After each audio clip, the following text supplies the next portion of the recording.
My name is Leo Dreger.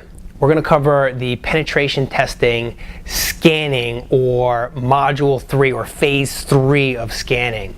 Now again, we're going to use disclosure to our advantage here. Notice we're halfway through the life cycle and we're still focusing on disclosure. A lot of people ask, hey, how did you hack into this, or how did you hack into that?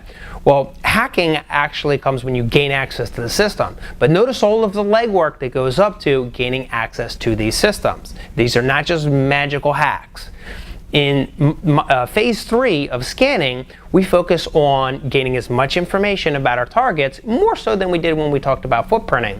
Except we're going to use a variety of different tools here. We're going to look at port scanning in terms of reaching out to our host and figuring out what ports they have opens.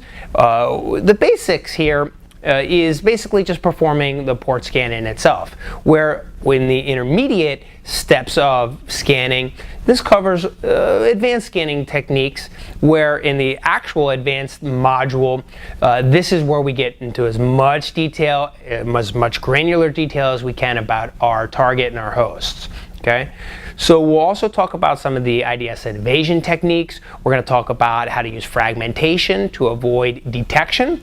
We're going to look at the different countermeasures that get put in place so that people can't detect that we're scanning. We'll talk about accessing systems that aren't conventional anymore, like war dialing. We're going to talk about using proxies to hide our source.